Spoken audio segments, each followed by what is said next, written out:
Olá, sejam bem-vindos a mais um vídeo aqui do nosso canal. Hoje nós vamos continuar com o nosso especial Jesus e seus milagres e nós vamos abordar aqui novos textos onde nós vamos refletir também sobre outros milagres que Jesus realizou.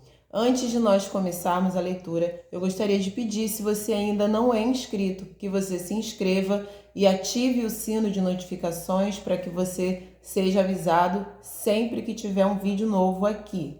E eu também gostaria de pedir que você compartilhe os nossos vídeos para que dessa maneira outras pessoas, sejam seus conhecidos ou não, recebam também a palavra de Deus, assim como você, que elas sejam abençoadas, que elas sejam reanimadas. Então hoje nós vamos ler aqui ainda o livro de Mateus, no capítulo 12 agora, nós vamos começar a ler aqui a partir do versículo 9 em diante.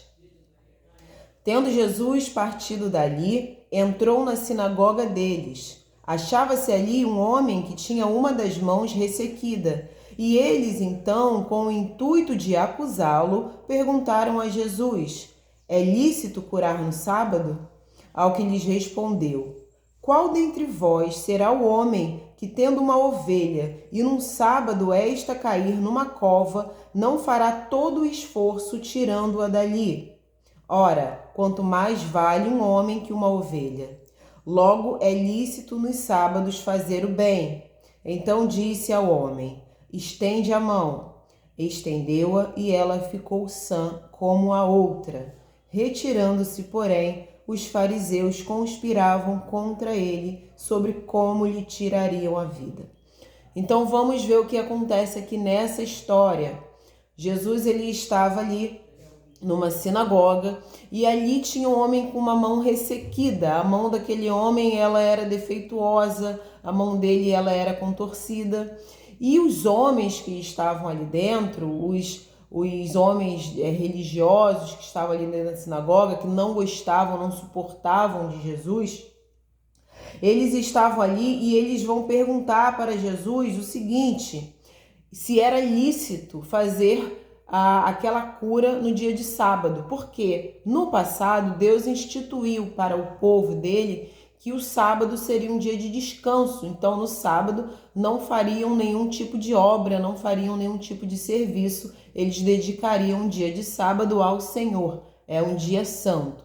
Mas isso veio junto de toda a legislação e de uma série de ordens e leis que Deus instituiu no povo dele no passado. A gente sabe que com a vinda de Jesus muitas coisas foram reformuladas, inclusive a guarda do dia do sábado. Mas nós não vamos entrar nesse assunto agora porque é um assunto um pouco mais complexo e não seria proveitoso para nós tratar de uma maneira assim tão superficial, de uma maneira assim tão rápida. Então, não vamos falar a respeito do sábado de uma maneira mais profunda hoje.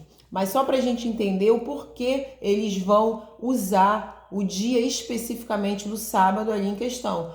Perguntando para Jesus, é lícito curar no dia de sábado? Sabendo eles que sábado era um dia que não se podia fazer nenhuma obra.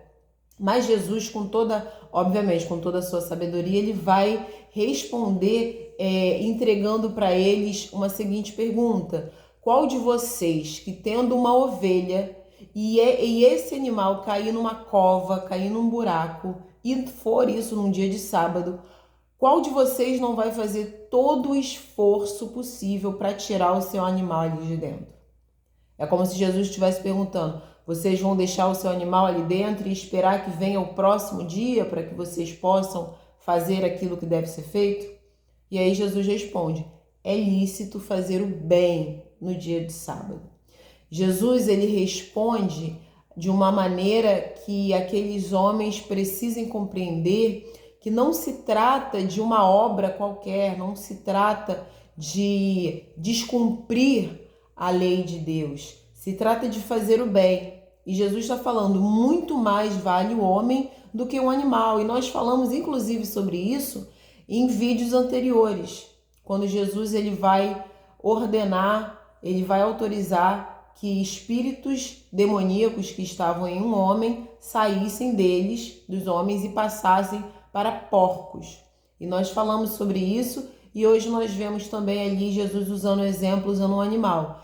Então, assim como nós falamos no outro vídeo, Jesus aqui ele deixa claro que a vida do homem sempre vai ser para Deus mais importante do que a vida de um animal, ainda que Deus, obviamente, também ame e também cuide dos animais.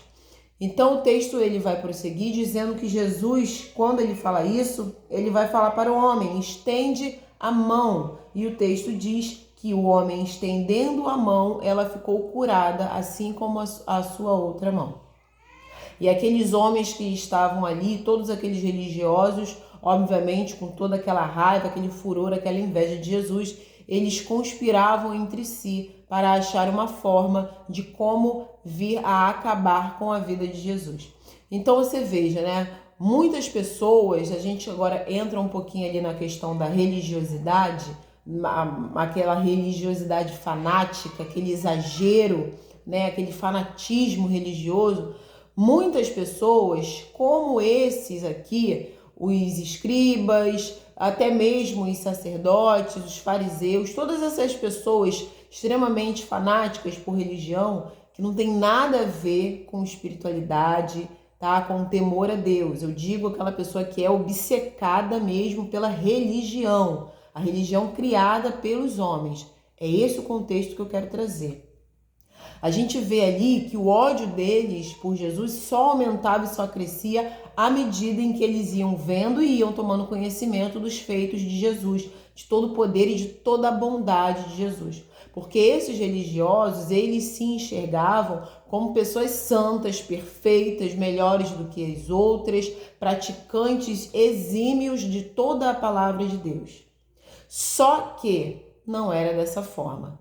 Então, quando eles se deparam com Jesus, por onde quer que Jesus ia, fazendo bondade e agindo em prol das outras pessoas, então os ciúmes e o ódio deles só vai crescer. E a gente vê hoje em dia muitas pessoas agindo dessa forma também. Pessoas que buscam a religião acima das coisas de Deus, da palavra de Deus, acima da misericórdia, acima do perdão. As pessoas, muitas pessoas, elas acabam adorando a religião ao invés de adorar o próprio Deus. E isso faz delas, sim, uma raiz dos fariseus, descendentes de fariseus. Porque essas pessoas, elas acabam amando a religião ao invés de amar a Deus, amar a palavra de Deus e tudo o que ela representa.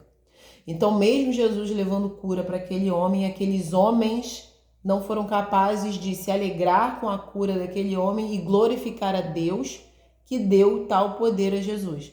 Aquilo só fez com que o ódio deles crescesse a tal ponto que eles estavam ali maquinando de que maneira que eles iriam acabar com a vida de Jesus.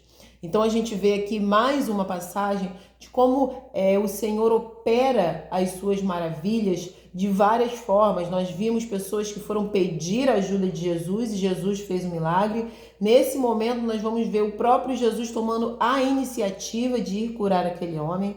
Nós vimos textos em que Jesus pergunta para a pessoa: você crê mesmo que eu posso fazer isso? Ou seja, ele está diretamente dividindo aquela responsabilidade do milagre com aquela pessoa. Eu tenho poder, mas você entra com a fé.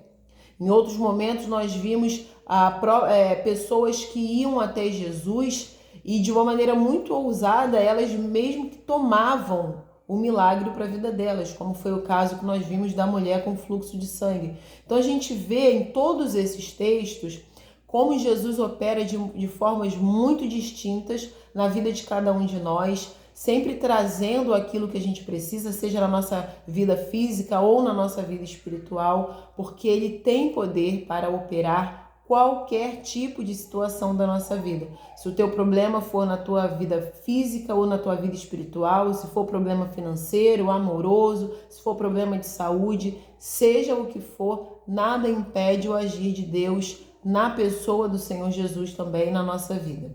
Então, por hoje, nós vamos ficar por aqui. Convido você a fazer essa leitura novamente desse texto no livro de Mateus, no Novo Testamento, no capítulo 12, a partir do versículo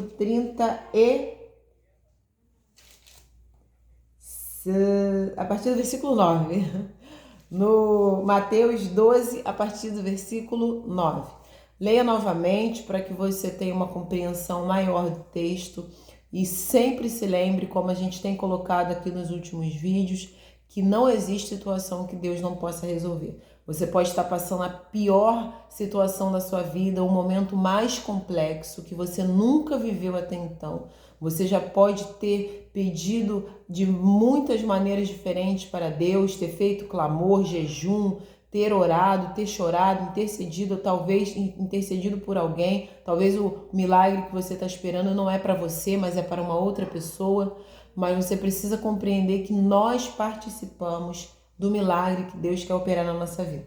E a nossa maneira de participar é usando a nossa fé. Não tem outra forma de nós conseguirmos receber os milagres na vida os milagres de Deus que Deus quer operar na nossa vida. Então, eu espero que você tenha compreendido. Sempre peça que Deus traga entendimento ao seu coração, para que Ele traduza as palavras dele, para que você possa compreender. E eu sempre peço que você também compartilhe o vídeo, para dar oportunidade para outras pessoas que ainda não conhecem esse canal, receberem também a palavra de Deus e também serem abençoados assim como você. Nós vamos continuar com o especial de Jesus e seus milagres. Vamos ver ainda outras situações em que Jesus vai operar maravilhas e Jesus vai sempre mostrar que o poder que o Senhor colocou sobre ele é para todas as áreas da nossa vida. Não existe problema que Deus não possa resolver. Que Deus te abençoe, se Ele permitir. Até o próximo vídeo.